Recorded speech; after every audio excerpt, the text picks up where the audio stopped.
Jean-Marc Sauvé, bonjour. Bonjour. Merci d'avoir accepté de répondre à nos questions à l'occasion des 3 ans du rapport de la SIAZ et de la sortie de notre podcast Silence on crie. Alors la SIAZ, je le rappelle, c'est la commission indépendante sur les abus sexuels dans l'Église catholique, dont vous étiez le président. Elle a été lancée le 8 février 2019. Après 2 ans d'enquête et d'écoute des victimes, elle a produit un énorme rapport. C'était donc il y a 3 ans, le 5 octobre 2021. De ce rapport, on retient un chiffre, on retient un mot, et puis on retient aussi un certain nombre de préconisations. Alors le chiffre, c'est 330 000 enfants qui ont été agressés, victimes d'agressions sexuelles dans le cadre de l'Église catholique. Le mot, c'est systémie, et puis des préconisations, et on y reviendra. Au moment même où cet entretien est diffusé, je crois qu'il y a certains auditeurs qui sont peut-être tentés de couper la radio. Ils sont nombreux à se dire que ça suffit.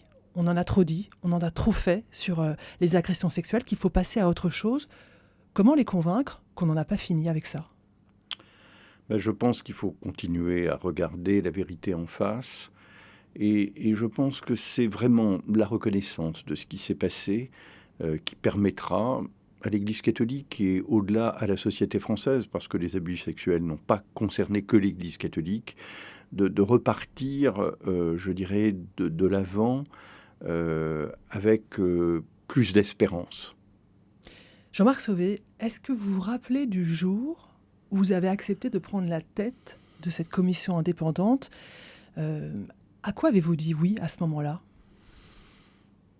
Je me souviens qu'en septembre 2018, l'Église catholique en Allemagne a rendu public un rapport sur les abus sexuels en Allemagne, et que dans un moment de lucidité, peut-être un peu rare, j'ai dit à mon épouse, bon, là, cette fois, les évêques en France ne vont pas pouvoir ne pas créer une commission, et tu vas voir, on va faire appel à moi.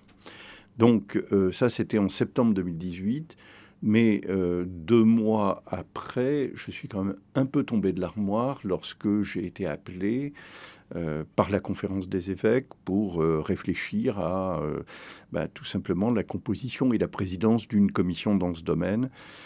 J'ai vraiment beaucoup hésité, tergiversé, et pourtant le délai qui m'était imparti était très court. J'ai fini par dire oui.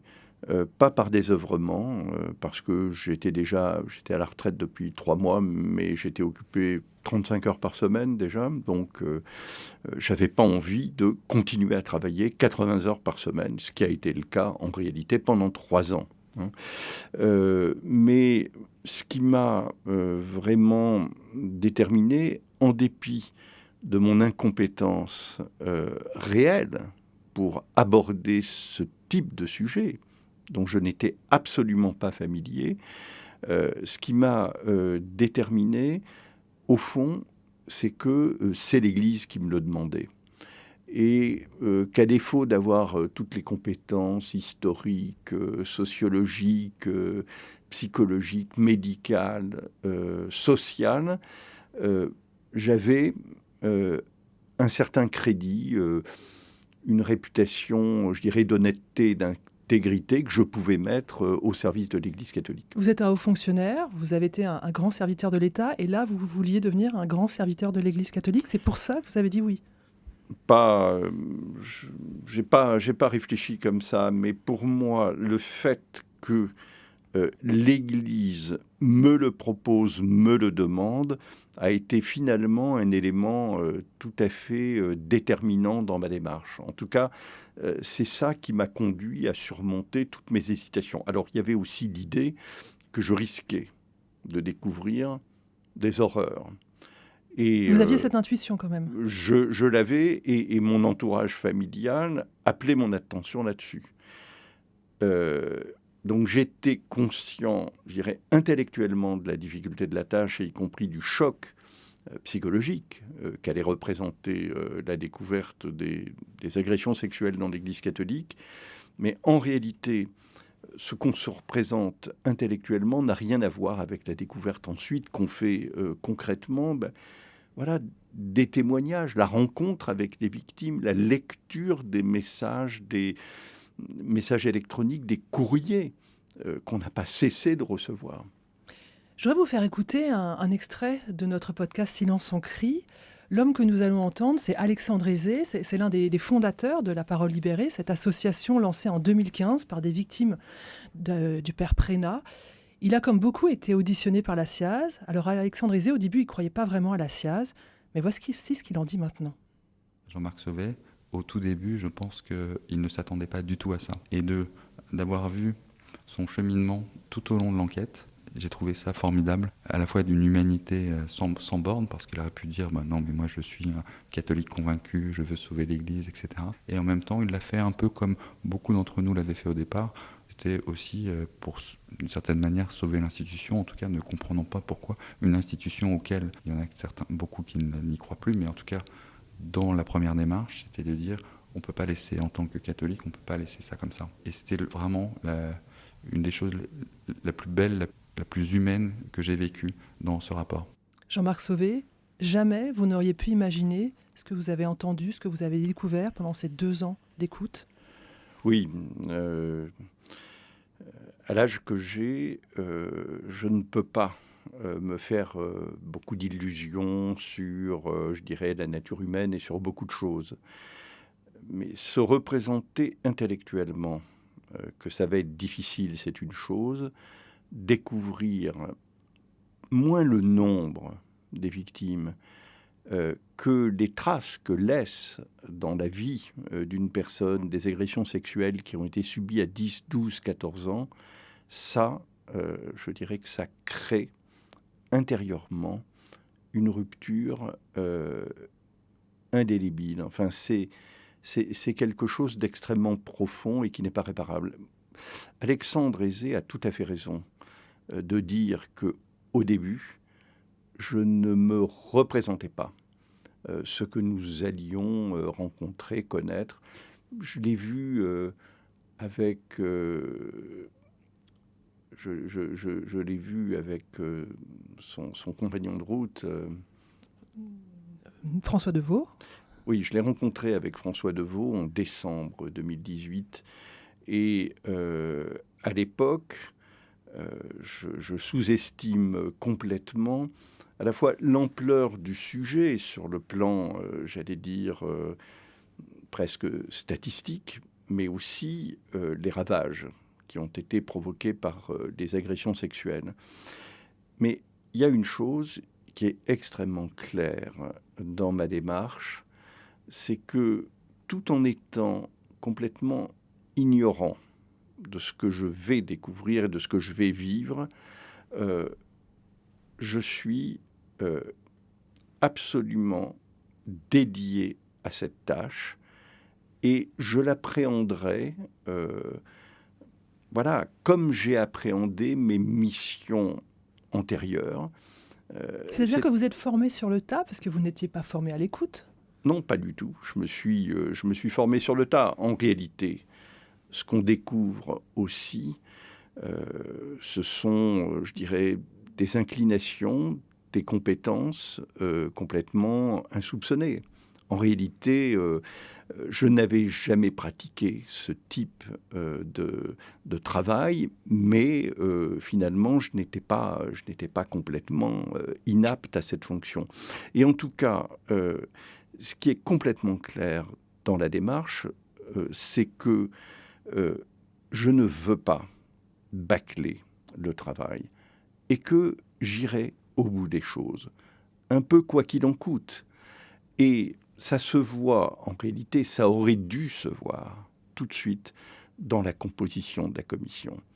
Certes, je n'ai pas réuni des personnalités ultra-médiatiques, mais chacune d'entre elles, dans son domaine de compétences, était réputée pour ses capacités, pour son intégrité.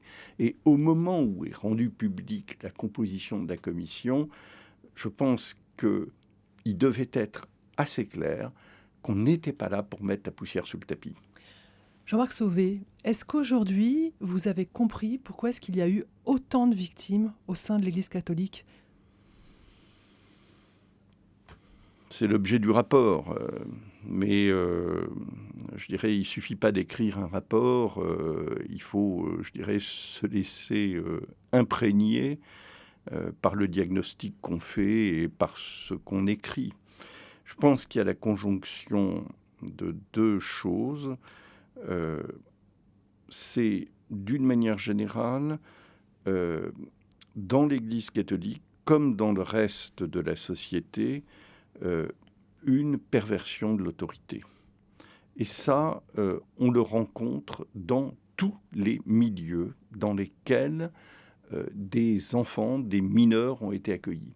C'est l'école, c'est l'école publique, ce sont des colonies de vacances, c'est la protection de l'enfance, c'est aussi le sport. Donc,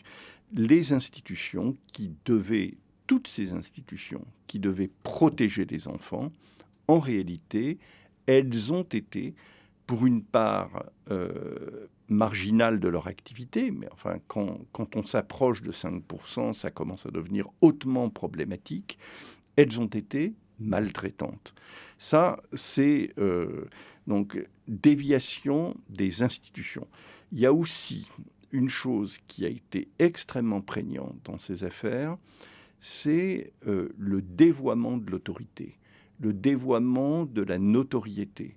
C'est-à-dire que des personnes charismatiques qui ont eu un effet, d'entraînement, ça peut être, je dirais, à l'école ou dans d'autres cadres, ou dans le sport, ou dans l'Église catholique, eh bien, le charisme d'un adulte à l'égard d'un jeune a, dans un certain nombre de cas, été maltraitant. Alors justement, je voudrais vous faire écouter une analyse de la journaliste Sophie Lebrun. Elle travaille pour l'hebdomadaire La Vie. Elle revient sur la place du prêtre, une place d'autant plus délicate que le nombre de catholiques diminue. On l'écoute. Dans tous les lieux où un prêtre, quel que soit son bord idéologique, c'est-à-dire qu'il soit progressiste, conservateur, ça n'a jamais eu d'impact plus particulier que ça. Ce qui a toujours eu de l'impact, c'est ce côté « je viens vous sauver ». Je suis le prêtre progressiste qui vient vous sauver en vous permettant d'aimer mieux les pauvres. Et en fait, vous n'allez écouter que moi parce que tous les autres ont tort et nous, on va sauver le monde et nous, on va vraiment être dans l'église du Christ. Ou de l'autre côté, je suis le prêtre conservateur qui est tellement à fond sur la liturgie que moi, je vais vous faire vivre la vraie messe. Et moi, seul, moi, va vous amener au Christ. C'est pas le bord idéologique dans ces cas-là qui décidait de la chose, c'est ce côté salvateur. Et ça, c'est très fort dans l'église catholique, c'est très très fort dans l'église catholique française depuis qu'elle est en déclin. Et c'est quelque chose qui reste aujourd'hui et qui reste un facteur aggravant qu'il faut absolument avoir à l'œil. Jean-Marc Sauvé, je vous voyais acquiescer cette analyse qui est extraite de notre podcast Silence on crie. Vous êtes d'accord avec Sophie Lebrun ? Oui, je suis totalement d'accord. Parce qu'à côté des phénomènes transversaux sur la défaillance des institutions et l'abus du charisme d'un certain nombre d'hommes et de femmes, mais surtout des hommes, il y a des facteurs spécifiquement catholiques. Et le fait que l'Église catholique entende apporter le salut, ça a créé en réalité un impact beaucoup plus grave sur les victimes et ça a pu davantage favoriser l'emprise sur des jeunes et les abus sur des jeunes. Et ça, c'est terrible de mesurer qu'une institution qui était là pour éveiller à la vie, à la foi, apporter le salut, finalement, s'est trouvée en situation de conduire une œuvre de mort. Et donc, les facteurs spécifiquement catholiques ont été aggravants parce qu'ils ont pu favoriser les abus avec un certain nombre d'hommes, des religieux, des prêtres qui ont été particulièrement pervers. Et en même temps, je dirais, ça aggrave la faute. Une institution qui est chargée d'apporter la vie, le salut, et de conduire les hommes, les enfants vers la sainteté, si cette entreprise couvre des crimes, ou laisse commettre en son sein des crimes, c'est particulièrement grave. Jean-Marc Sauvé, cet entretien avec Sophie Lebrun a été enregistré en décembre 2023, donc bien avant les révélations publiques sur l'abbé Pierre de cet été. Et moi, tout de suite, quand j'ai découvert ce qui se passait avec l'abbé Pierre, j'ai pensé à cette phrase de Sophie Lebrun, « Je suis le prêtre qui va vous aider à aimer mieux les pauvres ». Comment vous réagissez à cette affaire de l'abbé Pierre? On sent bien que ça traumatise toute la société française. Oui. Vous étiez au courant à la SIAZ? Je pense que cette affaire, une fois de plus, elle révèle notre cécité, notre aveuglement collectif. À la SIAZ, nous n'avons pas eu beaucoup de témoignages sur l'abbé Pierre. Très, très peu. Vous en avez eu? Mais on en a eu un qui était spécialement préoccupant. L'appel à témoignage n'avait pas encore été lancé. Vous l'avez cru? Écoutez, moi j'ai reçu une lettre de 4 pages, assez circonstanciée, extrêmement claire, avec donc une douzaine de lignes absolument accablantes. Cette lettre, elle est écrite le 20 mars 2019. Elle est postée le 21. Je la reçois le 22.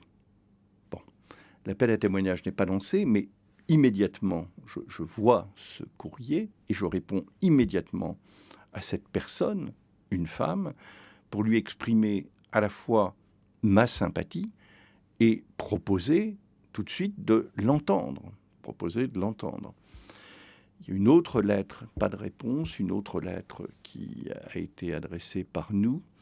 Et à la fin de l'année 2019, 4e trimestre, des enfants qui se sont depuis exprimés dans les médias nous écrivent à la SIAZ pour dire, voilà, notre mère est décédée, mais dans ces papiers, nous avons trouvé une lettre de Jean-Marc Sauvé qui exprime sa sympathie pour notre mère qui, dit-il, a subi des abus sexuels et qui est prêt à l'entendre. Et donc, nous voulons savoir de quoi il s'agit.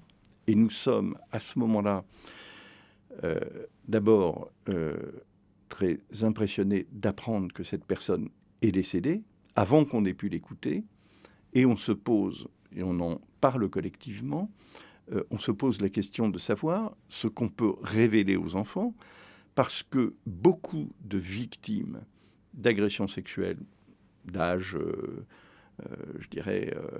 qui ont 50, 60, 70 ans, n'en ont jamais parlé à leurs enfants et ne veulent surtout pas que leurs enfants soient tenus au courant. Donc, on réfléchit entre le silence ou pas, et donc, il est décidé de recevoir les enfants et de porter à la connaissance donc, des enfants, d'abord le nom de la personne, l'abbé Pierre, et puis oralement ce qui s'est passé, ce que leur mère a dit.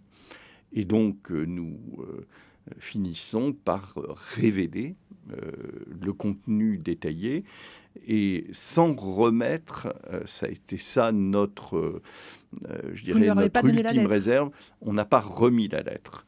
Mais en ce moment, il y a une procédure qui est en cours, c'est-à-dire que la famille a demandé à avoir communication de la lettre, et en application des règles qui gouvernent nos archives, un accord a été donné, et la lettre a été remise à la famille.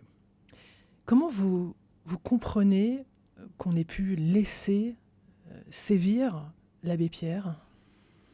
Et en disant ces mots, j'ai conscience de dire des choses vraiment dérangeantes.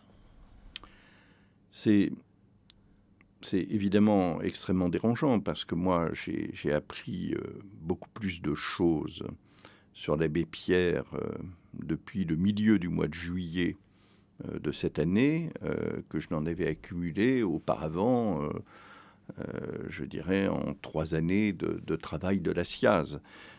Ce qu'on a, évidemment, ce qu'on apprend en particulier, c'est que ces comportements étaient vraiment extrêmement agressifs, pour partie un peu systématiques et tout à fait inqualifiables. Et quand on a notamment la relation par Jacques Maritain, en plus, du voyage aux États-Unis en 1955. Éminent philosophe et penseur chrétien. Oui, Jacques Maritain, éminent philosophe et intellectuel chrétien. On s'aperçoit que les faits sont tellement avérés et tellement graves que le cardinal archevêque de New York, le cardinal Spellman, est alerté et qu'on alerte le cardinal archevêque de Paris et qu'on doit mettre un terme au voyage. Et qu'à ce moment-là, l'Église catholique prend des mesures pour isoler l'abbé Pierre, visiblement le séparer des œuvres qu'il a créées et entreprendre à son égard, une politique de soins plus ou moins consentie dans un établissement psychiatrique en Suisse avec un dispositif de contrôle sur la personne, c'est-à-dire un chaperonnage, quoi. Il avait avec lui quelqu'un qui était chargé de le surveiller. Au regard des règles, au regard des usages de l'époque, ce qui a été fait était honnêtement extrêmement sérieux, extrêmement rigoureux. Mais ça n'a pas suffi. Je vais vous dire, le problème, c'est que ce dispositif-là n'a pas été maintenu au-delà d'une certaine période. Mais ça renvoie, en réalité, à la manière dont l'Église catholique a traité le problème des déviances d'un certain nombre de ses prêtres, y compris sur le terrain de la pédophilie, de la pédocriminalité.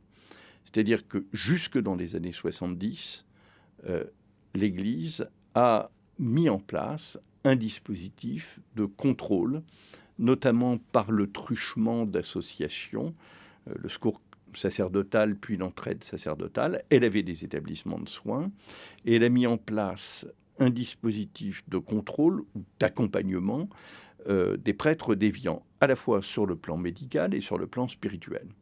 Et au tournant des années 70, au moment où il y a un effondrement du nombre des prêtres, etc., où beaucoup de prêtres quittent aussi le sacerdoce, là c'est la décennie 60-70, eh bien, tous ces dispositifs-là s'effondrent. Il faut sauver l'institution, donc Alors, toutes les brebis comptent, même les plus galeuses, c'est ça ? Non, je pense pas.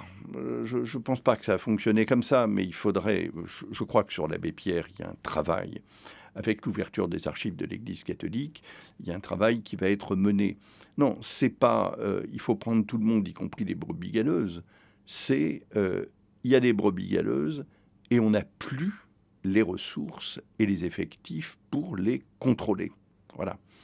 Et donc, à ce moment-là, des activités qui ont pu, en tout cas des déviances qui ont pu être contrôlées, maîtrisées, se sont trouvées hors de contrôle. Vous comprenez que ça soit un peu trop pour le chrétien de base, le français moyen, tout le monde en fait. Dire là, c'est pas possible, avec l'abbé Pierre, on va trop loin, laissez-le nous. Oui, c'est évidemment c'est un choc, c'est un traumatisme incontestable.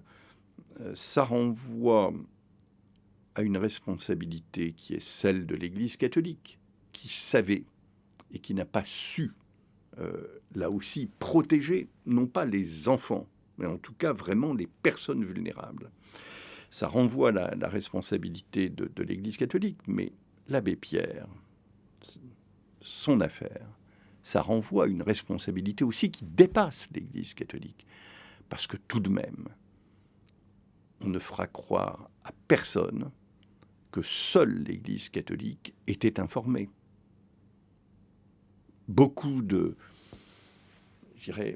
les œuvres créées par l'abbé Pierre et que l'Église catholique a mis à distance un peu de l'abbé Pierre, ces œuvres ne pouvaient pas ignorer ce qui se passait, en tout cas un certain nombre de dirigeants.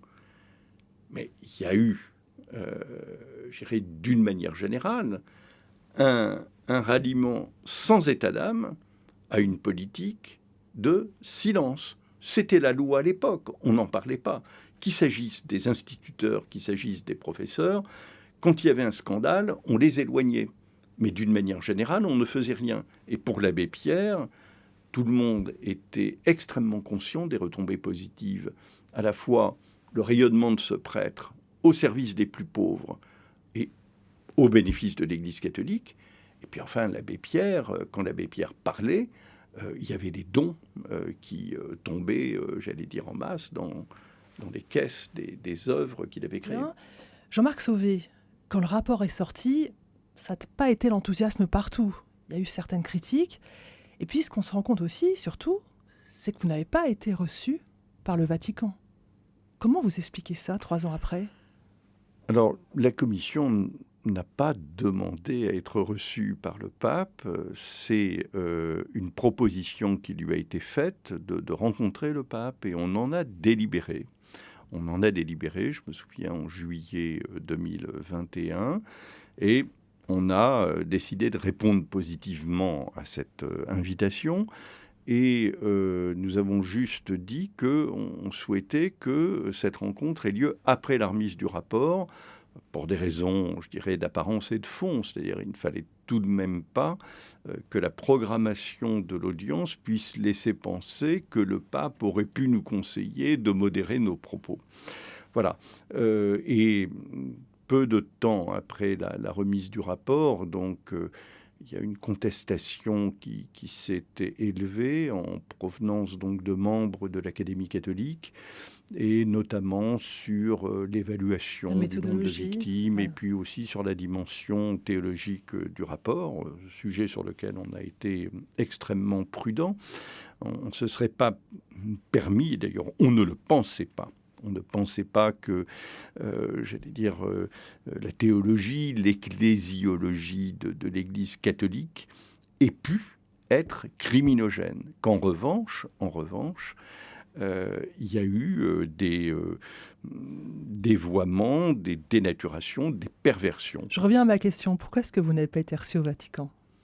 Alors, je pense que l'audience qui était programmée le 9 décembre 2021 a été délibérément torpillée à l'initiative des adversaires de notre rapport. Et voilà, cette audience a été torpillée avec succès.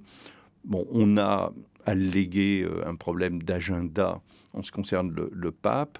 En tout cas, moi-même, au début de l'année 2022, était-ce en mars ou en avril, je ne me souviens plus, mais on me parlait toujours d'une rencontre qui aurait lieu un peu plus tard, donc de manière différée, un peu diluée, c'est-à-dire la SIAZ, mais aussi d'autres instances en relation avec les abus sexuels, et que ce ne seraient pas tous les membres de la commission, mais quelques membres de la commission. C'était une façon de noyer le poisson ? C'était peut-être effectivement une manière de noyer le poisson. Et moi, j'ai dit qu'il fallait vraiment arrêter, qu'il était trop tard pour qu'une rencontre puisse utilement avoir lieu, et que si une rencontre avait lieu donc tardivement, de manière diluée, etc., ce serait très embarrassant et pour l'Église catholique et pour la Commission, et qu'il fallait renoncer à cette idée. Jean-Marc Sauvé, qu'est-ce qui a changé en 3 ans dans l'Église catholique ? Mais beaucoup de choses ont changé. Il y a d'abord eu l'Assemblée générale de la Conférence des évêques à Lourdes en novembre 2021 et corrélativement l'Assemblée générale de la COREF également à Lourdes. Les religieux, religieuses. Voilà, religieux, religieuses. Et je dirais, dans les deux cas, il y a la reconnaissance de la responsabilité de l'Église catholique. Une responsabilité institutionnelle qui est donc une responsabilité distincte de la responsabilité propre des auteurs des abus, des agressions sexuelles. Et alors, pourquoi cette responsabilité institutionnelle ? Évidemment pas parce que l'Église aurait organisé un système d'abus, mais qu'elle n'a pas fait preuve, elle n'a pas su, en réalité, protéger les enfants, quand des signaux sont remontés sur des abus, elle les a traités à minima en déplaçant le prêtre, quitte d'ailleurs à remettre le prêtre ou le religieux au contact des enfants. Donc voilà, l'Église reconnaît sa responsabilité et elle engage un travail de réparation qui se poursuit encore aujourd'hui avec 2 instances qui écoutent les victimes et qui proposent dans chaque cas une réparation adaptée. L'INIR et la CMR. Voilà. Et ça, c'est un travail qui n'a été entrepris dans aucune instance de socialisation dans laquelle des abus sexuels ont été commis. C'est-à-dire que l'Église catholique est pionnière en la matière. L'Église Ce qu'elle a fait, le catholique- sport ne l'a pas fait, l'école ne l'a pas fait. Exactement. L'Église catholique marche en avant dans la société française sur ce sujet. Alors, on va dire qu'elle est responsable et qu'elle est coupable. Oui, certes, les abus ont été plus nombreux en son sein, à la fois quantitativement, d'une part, mais aussi en proportion du nombre de jeunes qu'elle a réunis. Mais personne dans notre société ne peut être regardé comme quitte. Tout le monde a une responsabilité. D'ailleurs, moi, quand je m'apprête à remettre le rapport le 5 octobre 2021, je rencontre le nonce apostolique, la conférence des évêques, la conférence des religieux, mais je vais voir tous les ministères qui ont des responsabilités à l'égard des jeunes en disant on va, dans les jours qui viennent, entendre parler de l'Église catholique, mais vous, de votre Que côté, faites-vous ? vous avez le devoir de prendre en main un travail d'évaluation de ce qui a été fait. Or, rien, en réalité, n'a été fait sur le passé. On met en place des dispositifs de prévention aujourd'hui, de recueil des alertes sur des mauvais traitements. C'est très bien. Mais personne n'a entrepris de faire la lumière sur ce qui s'est passé dans les années 40, 50, 60. Donc, avantage à l'Église catholique. Et en même temps, j'entends bien qu'il y a un mais, que tout n'a pas été fait. Dans le rapport de la SIAZ, vous avez fait un certain nombre de recommandations, lesquelles toutes n'ont pas été suivies. Et quelles sont lesquelles pour lesquelles cela vous chagrine particulièrement ? Si vous voulez, en ce qui concerne le passé, très honnêtement, les recommandations de notre rapport ont été respectées. C'est vraiment la reconnaissance de la responsabilité de l'Église et l'engagement d'une procédure de réparation. En revanche, sur les recommandations qui concernent, je dirais, l'avenir, et aujourd'hui, que faire pour que des systèmes d'abus ne se produisent plus. Il y a un travail très important qui a été mené dans le cadre de la conférence des religieux et de la conférence des évêques, notamment pour la conférence des évêques, il y a eu 9 groupes de travail. 9 groupes de travail dont la plupart ont entendu des membres de la SIAZ et moi-même.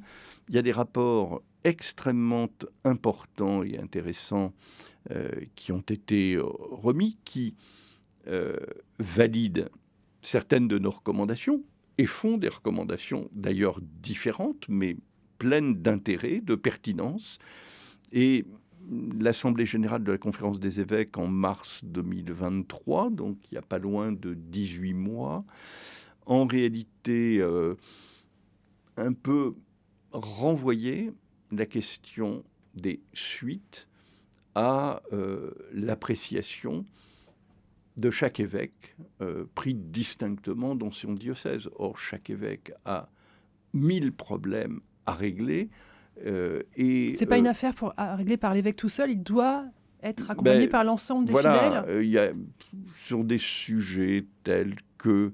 Alors, il y a un travail, par exemple, qui se poursuit au sein de l'Église catholique sur un enjeu extrêmement important qui est l'accompagnement spirituel.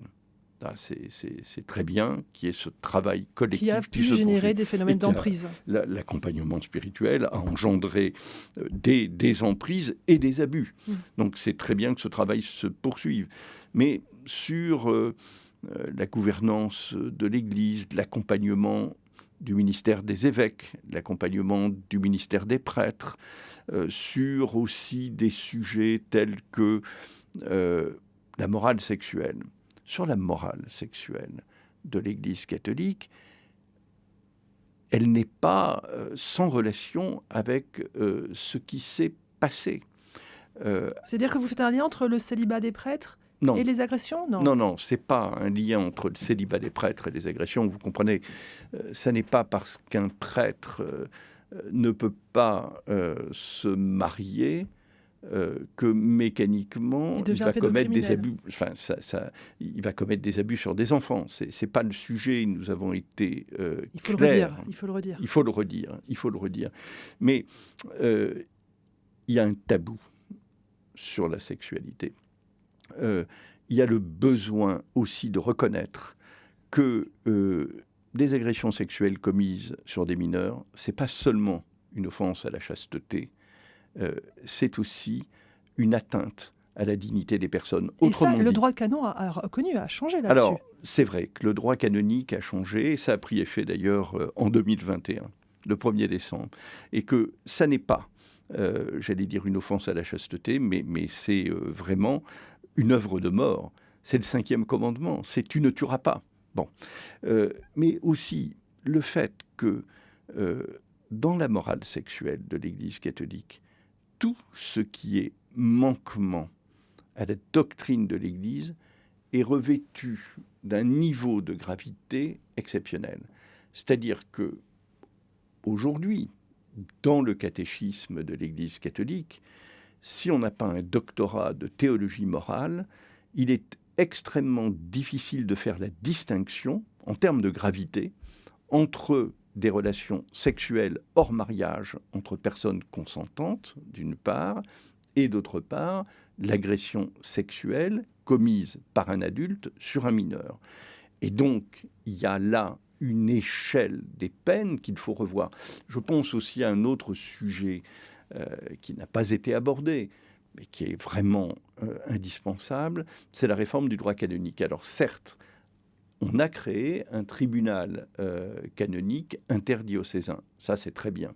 Mais il est vraiment indispensable de revoir le droit canonique pour y introduire les principes, les règles du procès équitable et faire en sorte que les victimes puissent accéder à la procédure. Ce que nous avons découvert est absolument ahurissant et inacceptable.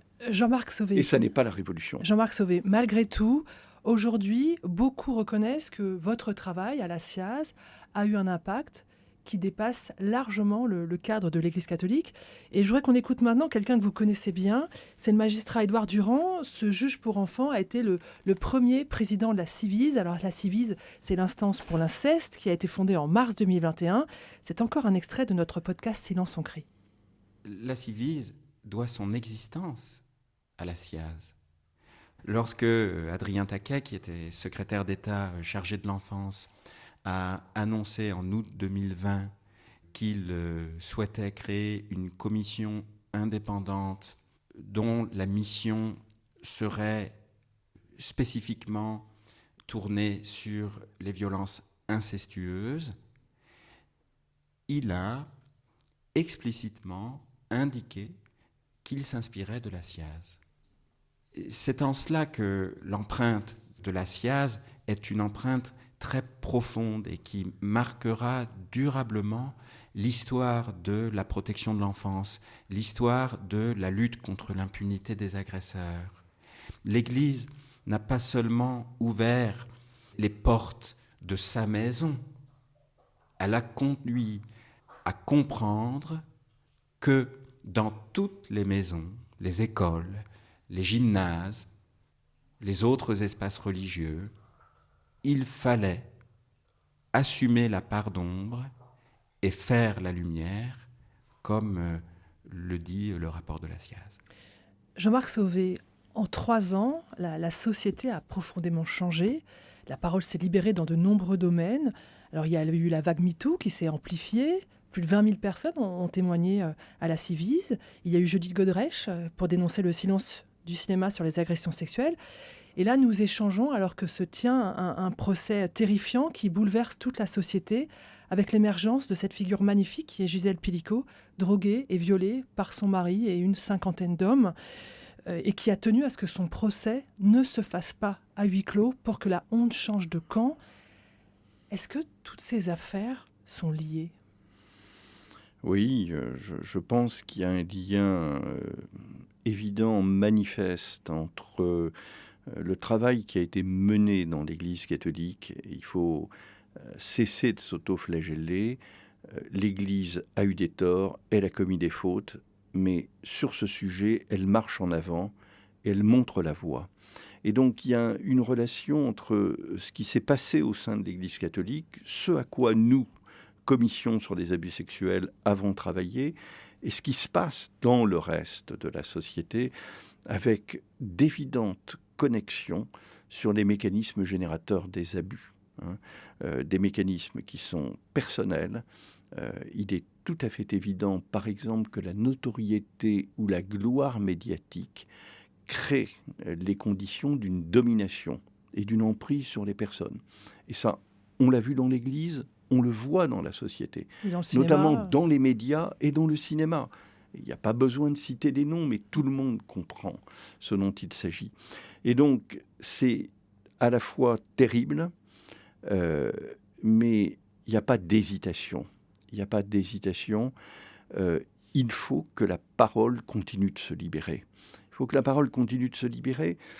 C'est une condition pour que les centaines de milliers de personnes, pour ne pas dire des millions, des centaines de milliers de personnes qui souffrent aujourd'hui, toujours profondément de ce qu'elles ont vécu, puissent juste mieux vivre. Vous évoquez le rôle de la notoriété pour favoriser ces phénomènes d'emprise qui mènent à des abus sexuels. Est-ce qu'il y a d'autres phénomènes que la notoriété pour vous qui sont communs à toutes ces affaires ? Il y a à la fois la notoriété, la gloire médiatique, et il y a l'autorité. Ce dont moi j'ai pris conscience, et avec vraiment effroi et terreur dans le travail de la SIAZ, c'est que l'autorité, dont j'ai pensé qu'elle était non pas toujours bienveillante et bénéfique, c'est que l'autorité peut vraiment se dévoyer, à la fois l'autorité personnelle et l'autorité institutionnelle. Et c'est l'autorité du prêtre, mais c'est aussi l'autorité du maître, de l'entraîneur, du cadre qui dirige des activités au bénéfice des jeunes. Et ça, moi j'ai été responsable scout, etc. Prendre conscience de ce risque de déviance, j'avais peut-être une toute petite part de lucidité, mais ça n'est rien à côté de ce qu'on a vu. Et moi, je pense qu'il faut continuer de mettre à jour ces affaires. Parce qu'on peut être touché par le découragement. On peut être touché par le découragement quand on voit que tous les secteurs de la société sont touchés par ces violences. Est-ce qu'on peut s'en sortir ? Vous y croyez ? C'est possible ? Il y a 10 ans, il y a peut-être 5 ans, je vous aurais répondu que tout ça n'est pas raisonnable. Aujourd'hui, je crois que la vérité est nécessaire. Et elle est nécessaire pour que toutes les personnes, ou le plus grand nombre possible de personnes qui ont été victimes, puissent aller mieux. Bon. Et oui, si vous voulez, je pense, enfin là, je vais citer l'Évangile, mais seule la vérité peut nous rendre libres. Et la vérité, on va dire, elle va conduire, et elle conduit d'une certaine manière, l'Église catholique et toutes les institutions de la société à battre leur coulpe, parce que personne n'a fait correctement son boulot. On n'a pas voulu voir, on n'a pas voulu savoir, on n'a pas voulu mettre en place des mesures de prévention. Et donc, ça conduit à battre sa coulpe, mais je pense que collectivement, au-delà même de la souffrance des victimes d'agressions sexuelles, nous irons mieux collectivement si nous savons regarder en face et si nous savons en tirer les conséquences. Et à ce moment-là, ça n'est pas une page qu'on tourne avec un passé qu'on recouvre d'une chape de silence et de plomb. Non, nous irons mieux collectivement. Et d'une certaine manière, moi, ce que je reprocherais volontiers à un certain nombre de catholiques, c'est de dire « Non, mais arrêtez, écoutez, on en a assez parlé, ça suffit comme ça. » Non, prenons les choses positivement. Et à ce moment-là, ça permettra de renouer avec la parole de l'Église, avec la parole de l'Évangile et avec une crédibilité nouvelle. On n'oubliera pas le passé. On ne peut pas l'effacer, mais il faut se tourner, à partir de ce passé, se tourner vers l'avenir avec, je dirais, beaucoup plus d'optimisme et de dynamisme. Jean-Marc Sauvé, je vois qu'on écoute un dernier extrait du podcast Silence on crie. C'est sœur Véronique Margron, que vous connaissez bien, qui est la présidente de la COREF, la Conférence des religieux et religieuses de France. On écoute. Pour moi, il y a un avant et un après dans ma vie personnelle. C'est pas simplement dans ma vie institutionnelle, où là, c'est une évidence, mais dans ma vie personnelle, dans mon rapport à l'Église, dans mon rapport à la foi. Oui, je pense que je peux dire ça. Ça donne un degré de gravité incommensurable, à vrai dire. Je disais, je crois, ce jour-là, je ne vois pas comment on peut s'en remettre, comment je peux m'en remettre. J'ai cette même question aujourd'hui, je ne peux pas m'en remettre, mais je pense même qu'aujourd'hui, je dirais, je ne veux même pas m'en remettre. Parce que m'en remettre, ça serait penser qu'on peut passer à autre chose assez tranquillement, qu'on aurait fait ce qu'il faut et revenons à nos affaires. Et moi, je pense que ça, c'est pas possible. Il y a une parole de la philosophe Simone Veil dans La pesanteur de la grâce. Et la grâce qui est quelque chose comme la douleur des autres est entrée dans mon âme et dans ma chair et ne pourront plus en ressortir. Voilà, je crois que c'est ça. Jean-Marc Sauvé, cette mission à la tête de la SIAZ, elle vous a changé ? Oui, je partage entièrement ce que Véronique Margron vient de dire. Moi, dans ma vie, j'ai travaillé 45 ans au service de l'État. Et d'une certaine manière, je prolonge cette action au service de l'État dans des fondations, au service de l'enfance en difficulté. Vous êtes le président de la Fondation Apprentis d'Auteuil. Voilà. Et donc, et puis, je m'occupe aussi, je dirais, des mobilités internationales d'étudiants à la Cité universitaire de Paris. Et donc, il y a ça. Et puis, la deuxième partie de ma vie, elle a le même poids. C'est avoir découvert ce qu'ont été les agressions sexuelles sur mineurs dans la société française et notamment dans l'Église catholique. Et on ne peut pas s'en remettre. Et comme le dit Véronique Margron, c'est mieux, en réalité, de ne pas s'en remettre. Cette douleur, je la porte. Je continuerai de la porter jusqu'à la fin de mes jours. C'est une marque c'est une marque indélébile. Mais ce que je voudrais dire, c'est que, en dépit de cela, ça aurait pu, mais ça n'a pas affecté mon espérance. Et la foi que j'ai, non pas dans l'Église institutionnelle, qui a été complètement défaillante, surtout à l'aune des critères d'aujourd'hui, qui sont bien plus exigeants que ceux d'il y a 40 ou 50 ans, et heureusement. Mais ça n'a pas affecté ma foi dans l'Église catholique, en tant que celle-ci doit continuer, je dirais, d'apporter l'espérance et le salut à l'humanité. J'ai mieux compris ce qu'était l'écart entre une institution avec ses pesanteurs, ses trahisons, et ce qu'est, je dirais, la vocation de l'Église telle qu'elle ressort de l'Évangile et des lettres de saint Paul. Et au fond, en dépit de toute cette boue, de toute cette lourdeur... On peut dire que vous avez approché la question du mal Oui, je crois que...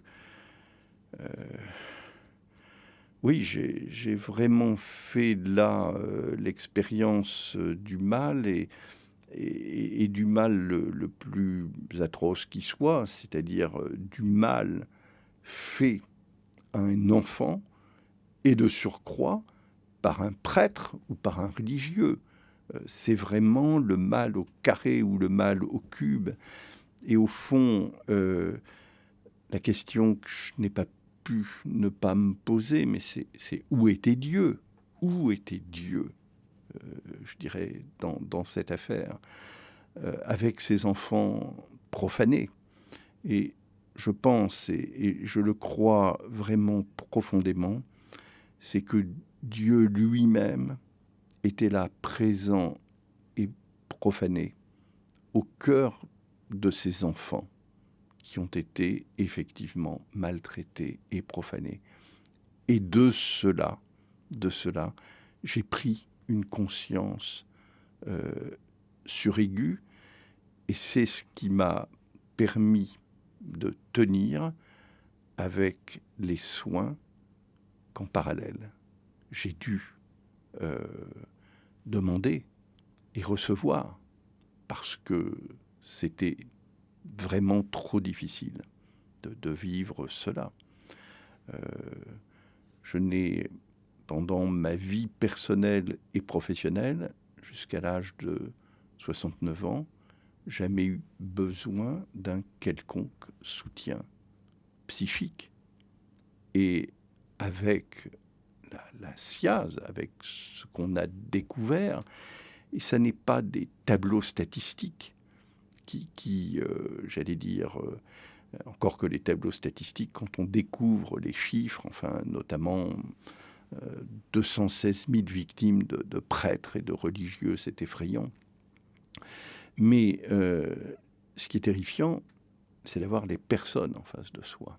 Les visages, les histoires? Voilà, les visages, des histoires, et pas, j'allais dire, bon, vous avez 10 minutes pour nous raconter votre affaire, et puis à la fin, on va vous faire une ordonnance, etc. Non, nous n'étions ni soignants, ni juges, ni enquêteurs, et donc, on a reçu des dizaines, des centaines de témoignages qui nous ont confrontés à notre propre impuissance face à ces situations.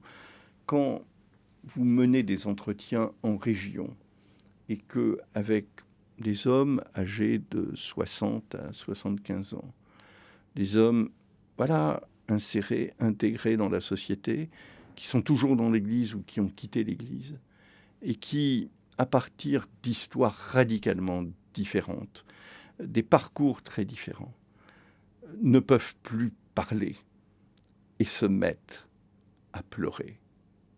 Qu'est-ce que vous pouvez faire? Qu'est-ce que vous pouvez faire? Pas dire c'est pas grave, etc. On est là, nous, confrontés au mur de notre impuissance et à la douleur incommensurable qu'ont pu créer les violences sexuelles. Voilà.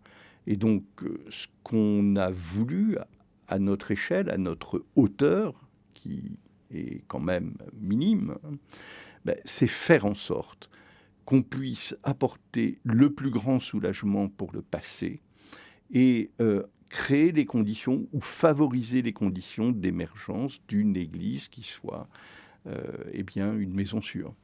Merci beaucoup Jean-Marc Sauvé d'avoir été avec nous.